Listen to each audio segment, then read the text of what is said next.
The Master Key System, Part 1. It is my privilege to enclose herewith Part 1 of the Master Key System.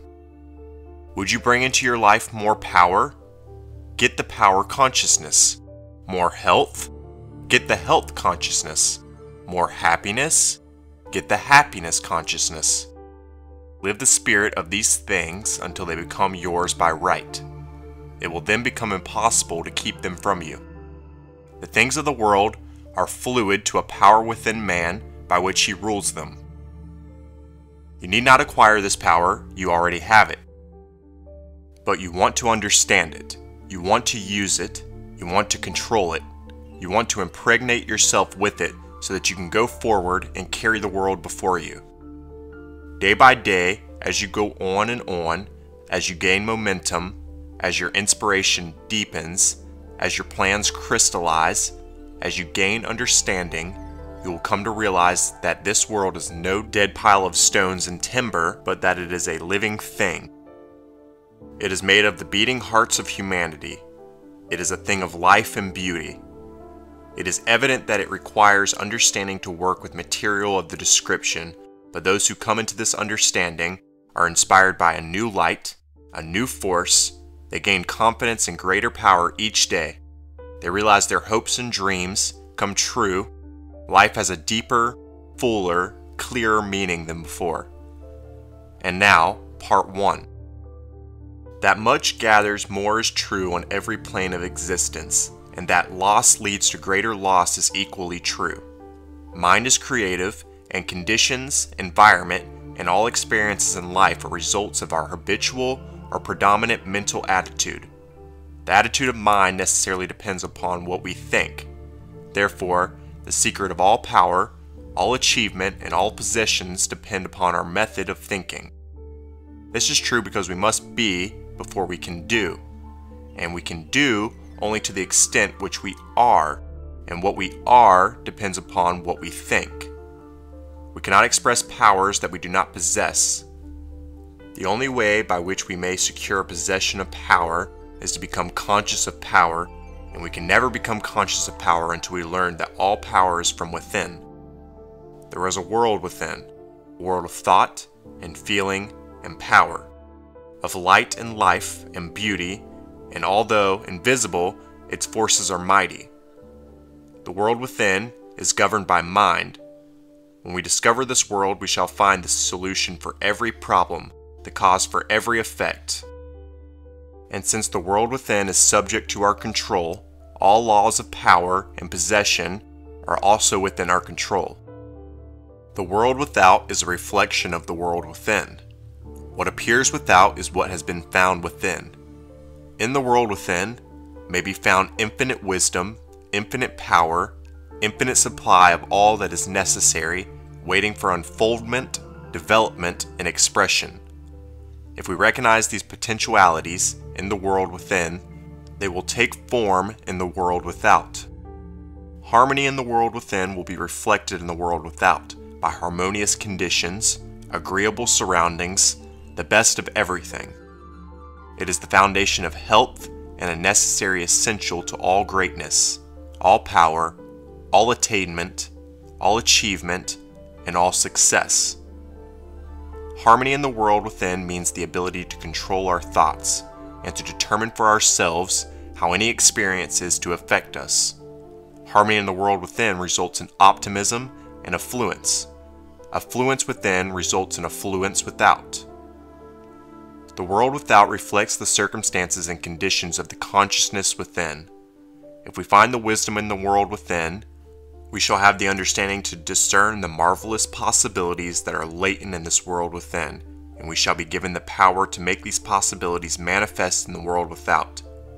As we become conscious of the wisdom in the world within, we mentally take possession of the wisdom, and by taking mental possession, we come into actual possession of the power and wisdom necessary to bring into manifestation the essentials necessary for our most complete and harmonious development.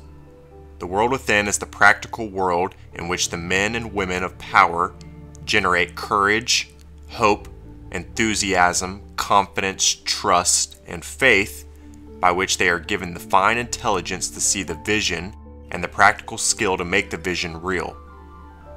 Life is an unfoldment, not an accretion. What comes to us in the world without is what we already possess in the world within. All possession is based on consciousness. All gain is the result of an accumulative consciousness. All loss is the result of a scattering consciousness. Mental efficiency is contingent upon harmony. Discord means confusion. Therefore, he who would acquire power must be in harmony with natural law. We are related to the world without by the objective mind. The brain is the organ of this mind, and the cerebrospinal system of nerves puts us in conscious communication with every part of the body. This system of nerves responds to every sensation of light, heat, odor, sound, and taste. When this mind thinks correctly, when it understands the truth, when the thoughts sent through the cerebrospinal nervous system to the body are constructive, these sensations are pleasant, harmonious. The result is that we build strength, vitality, and all constructive forces into our body, but it is through the same objective mind that all distress, sickness, lack, limitation, and every form of discord and inharmony is admitted to our lives. It is therefore through the objective mind, by wrong thinking, that we are related to all destructive forces. We are related to the world within by the subconscious mind. The solar plexus is the organ of this mind. The sympathetic system of nerves presides over all subjective sensations, such as joy, fear, love, emotion, respiration, imagination, and all other subconscious phenomenons. It is through the subconscious that we are connected with the universal mind and brought into relation with the infinite constructive forces of the universe. It is the coordination of these two centers of our being and the understanding of their functions, which is the great secret of life. With this knowledge, we can bring the objective and subjective minds into conscious cooperation and thus coordinate the finite and the infinite. Our future is entirely within our control. It is not at the mercy of any capricious or uncertain external power.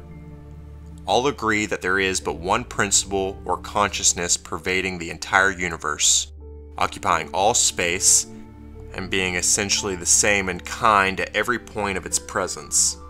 It is all-powerful, all-wisdom, and all-present. All thoughts and things are within itself. It is all in all. There is but one consciousness in the universe able to think, and when it thinks, its thoughts become objective things to it. As the consciousness is omnipresent, it must be present within every individual. Each individual must be a manifestation of that omnipotent, omniscient, and omnipresent consciousness.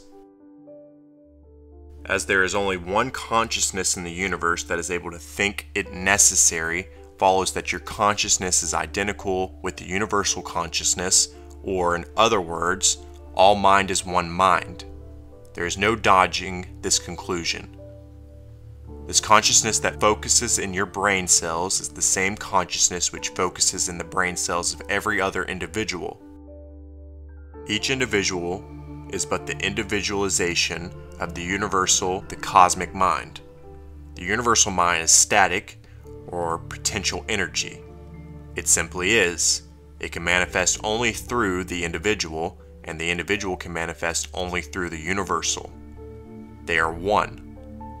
The ability of the individual to think is his ability to act on the universal and bring it into manifestation. Human consciousness consists only in the ability of man to think. Mind in itself is believed to be a subtle form of static energy, from which arises the activities called thought, which is the dynamic phase of mind. Mind is static energy, thought is dynamic energy, the two phases of the same thing. Thought is therefore the vibratory force formed by converting static mind into dynamic mind. As the sum of all attributes are contained in the universal mind, which is omnipotent, omniscient, and omnipresent. These attributes must be present at all time in their potential form in every individual. Therefore, when the individual thinks, the thought is compelled by its nature to embody itself in an objectivity or condition which will correspond with its origin. Every thought, therefore, is a cause, and every condition an effect. For this reason, it is absolutely essential that you control your thoughts so as to bring forth only desirable conditions. All power is from within and is absolutely under your control. It comes through exact knowledge and by the voluntary exercises of exact principles. It should be plain that when you acquire a thorough understanding of this law and are able to control your thought processes, you can apply it to any condition. In other words, you'll have come into conscious cooperation with the omnipotent law, which is the fundamental basis of all things. The universal mind is the life principle of every atom which is in existence. Every atom is continually striving to manifest more life. All are intelligent, and all are seeking to carry out the purpose for which they were created. A majority of mankind lives in the world without. Few have found the world within, and yet it is the world within that makes the world without.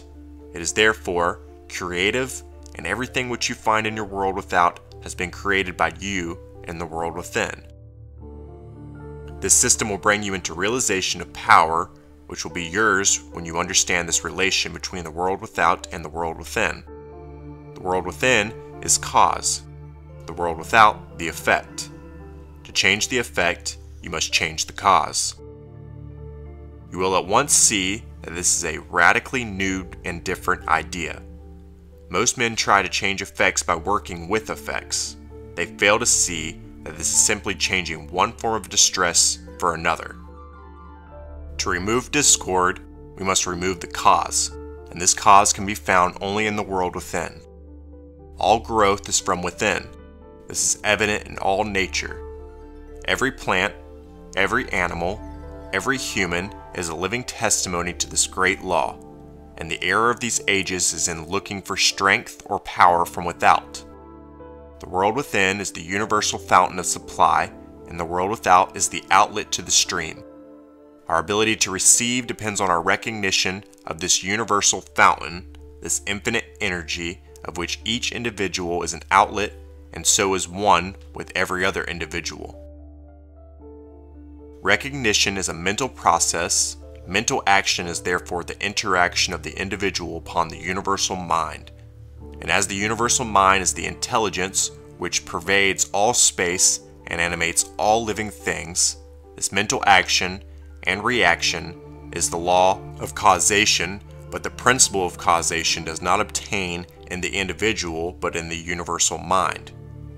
It is not an object faculty but a subjective process, and the results are seen in an infinite variety of conditions and experiences.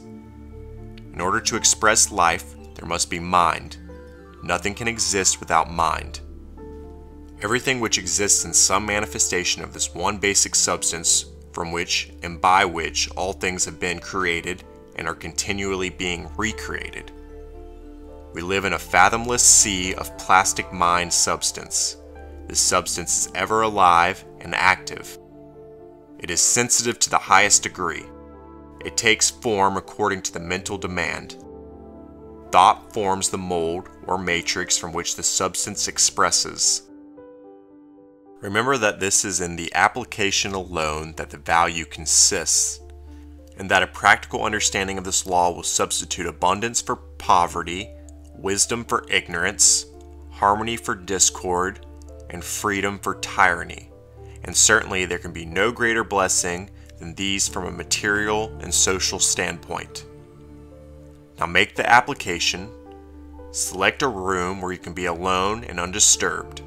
Sit erect, comfortably, but do not lounge. Let your thoughts roam where they will be perfectly still for from 15 minutes to half an hour.